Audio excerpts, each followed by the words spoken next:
মেয়েদের জীবনটা না বড়ই অদ্ভুত। যদি বরটা সাপোর্টিভ হয় তাহলে কিন্তু সেই মেয়েটার জীবনটা বিয়ের পর প্রাণোচ্ছল হয়ে ওঠে আর স্বর্গের মতো সুন্দর লাগে তার জীবনটা। আর যদি বরটা হয়ে যায় স্বার্থপর আর বউকে যদি শুধুমাত্র সে একরকম কি বলবো প্রাণী মনে করে, যাকে খালি খাওয়াতে পড়াতে হবে, তার কোনো শখ পূরণ করার কথা ভাববে না, শুধুমাত্র নিজের শখটা পূরণ করবে, সেই মেয়েটার জীবনটা হয়ে যায় নরকের থেকেও খারাপ।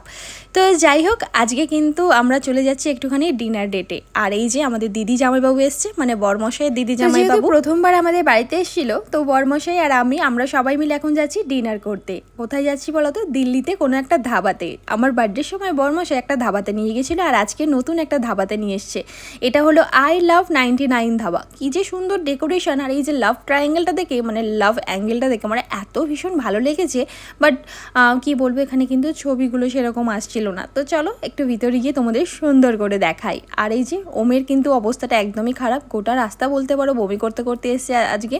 কারণ বাড়িতে আজকে একটু চিপস কেক এইসব খেয়ে ফেলেছিল সন্ধেবেলা, সেই কারণে গাড়িতে উঠে মনে ওর গাটা গুলিয়ে গেছিলো। যাই হোক, চলো তোমাদের একবার এই ধাবাটা ঘুরে দেখাই। আমি না আবার বাইরের খাবার ভীষণভাবে পছন্দ করি, সেরমভাবে কিন্তু বরমশাই বাইরের খাবার ভীষণভাবে অপছন্দ করে।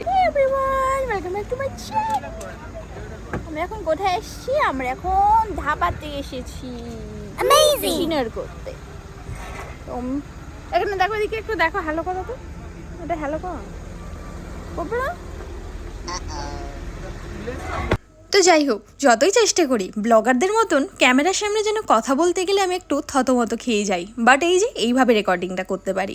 তো যাই হোক, এত সুন্দর লাইটিং আর ডেকোরেশনটা দেখে মনটা তো ভরে যাচ্ছিল, বাট এত লাইটিংয়ের জন্যই কিন্তু আবার ছবিগুলো যেন সুন্দর আসছিল না।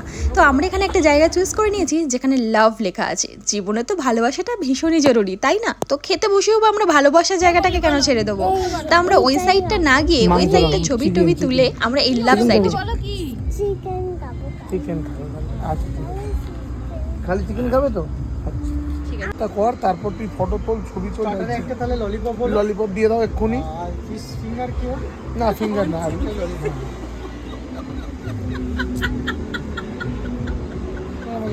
চম্পারন মটন একটা।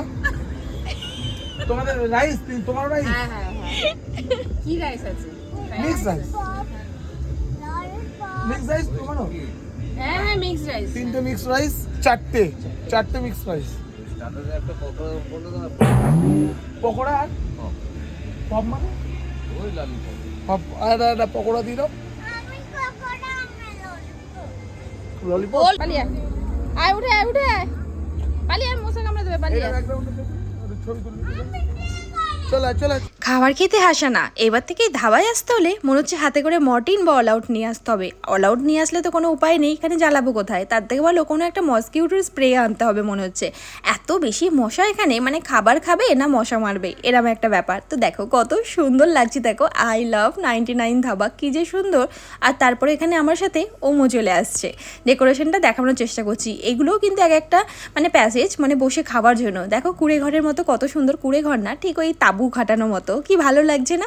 বাট আমি না ওই লাভ জায়গাটাকে চুজ করেছি, আমার বেশ ওখানটা খুব ভালো লেগেছে। তো দেখো এখানে এসে ওম আর আমি একটু নাটক করছিলাম আর কি, ভিডিও করছিলাম। ওর সঙ্গে একটা এরকম ভিডিও আমার নেই, তো সেই কারণেই করছিলাম। তো এরকম লাভের জায়গায় আসবার আমি ওমের সঙ্গে একটা লাভ বানাবো না? তো আমাদের দুজনকে কেমন লাগে বলো তো তোমাদের? অবশ্যই কিন্তু কমেন্টস করে জানিও। তো চলো, এবার তো অর্ডারগুলো করা হয়ে গেছিলো, আমাদের এসে গেছে। তো প্রথমে স্টার্টারে পালা, প্রথমে এসে গেছিলো ললিপপ, আর তারপর এসে গেছিলো চিকেন পকোড়া। যেই দুটো স্টার্টার দিয়ে কিন্তু আমরা এই 4-5 জন মিলে বেশ ভালোভাবেই মানে শুরুয়াতটা করতে পারলাম আর কি। আর তারপরেই দেখো সবাই মিলে খাওয়া দাওয়া হচ্ছে, আর আমি এখানে দিদিকে জিজ্ঞেস করছি কেমন লাগে। খেলেই না তো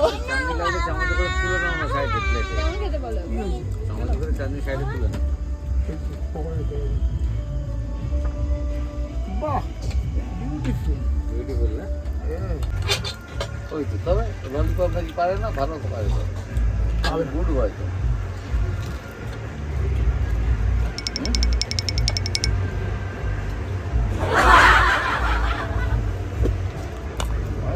তো আমাদের এই রঙ্গতমাশা দেখে আমার মা কিন্তু প্রায় বলে তোরা ভাই বোন না মা বেটা, মানে এরকম আমাদের খুনসুটি ওমের আর আমার প্রায় চলতে থাকে। আর আমি চাই আমাদের এই খুনসুটিটা সারা জীবনে থাকুক। আমি ওর মায়ের আগে ওর একটা ভালো বন্ধু হতে চাই। কেন বলো তো, বাইরে বন্ধু করে ওর জীবন পর্বত হওয়ার থেকে ভালো ওর মাই ওর বন্ধু হোক, যাতে ওর ভালো মন্দটা ও আমার সঙ্গে শেয়ার করে, আমি যাতে ওকে কিছু সাজেশন দিলেও মানতে পারি। তো সেই জন্যই আমি চাই ওর সঙ্গে আমার একটা বন্ধুসুলভ সম্পর্ক হোক। তো যাই হোক, দেখো চাম্পারান মাটন এসে গেছে, পুরো ময়দার ডালা। প্রথমে তো ভাবলাম এত কি চিজ দিয়েছে, ও মাই গড। তারপর ভাবলাম না, ওটা পুরো একটা ময়দার ডালা। তো চাম্পারান মাটনের টেস্টটা কিন্তু ভীষণ সুন্দর ছিল, রাইসটা একটু নুন কম ছিল। তো দেখতেই পাচ্ছ কালারটা, যদিও এত বেশি লাইটিংয়ের জন্য কি বলবো, ভিডিওগুলো একদমই ক্লিয়ার আসছিল না।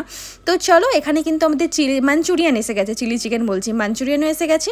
আর আমি এখন স্যালাডটার মধ্যে একটু লেবুটাকে ভালো করে মিক্স করে তার মধ্যে একটু বিট লবণ দিয়ে এখন সবাইকে স্যালাড দিচ্ছি। আর ওমের জন্য দেখো বাটার পানির মশলা, কারণ ওম না বাইরে এসে কিছুই খেতে চায় না, তো ওর জন্য একটু পানির অর্ডার করি, যতটা খায়।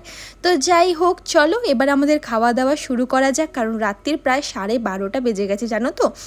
আর আজকে হলো স্যাটারডে নাইট, তো একদিকে ভালোই হয়েছে, স্যাটারডে এমনিও নিরামিষ খাই, তো 12টা যেহেতু পার হয়ে গেছে তো কোনো চাপ নেই।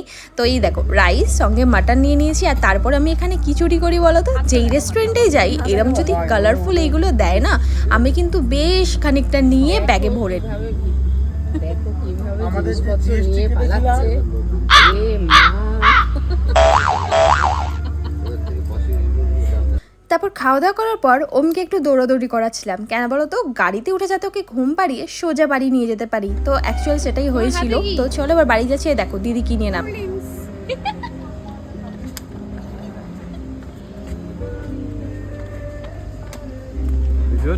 বিলটা তো আমি পে করলাম, খাবারটা কেমন লাগলো?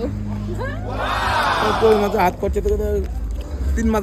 তো যাই হোক, চলো এবার ওম মশাই দেখো, ওই যে পানিরটা খাইনি, সেই পানিরটা কিন্তু প্যাক করে নিয়েছিলাম। আর রাইস আমাদের একটু বেশি হয়ে গেছিলো, তো প্যাক করে নিয়েছি। তো যাই হোক, চলো এবার বাড়ি ফেরার পালা। তার আগে ওমকে বললাম একটু সোজা হয়ে দাঁড়াতো, একটা ফটো তুলি, বাট ওর এই মানে কি বলবো, নাচার ঢং দেখে আমি ভিডিওই করে ফেললাম।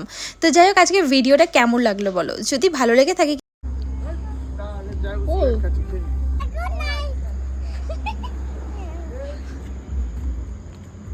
তো চলো আজকের মতো এখানেই টাটা বাই বাই। আবার আসছি নেক্সট কোনো ব্লগে। ভালো লাগলে কিন্তু অবশ্যই লাইক কমেন্ট করে পাশে থেকো।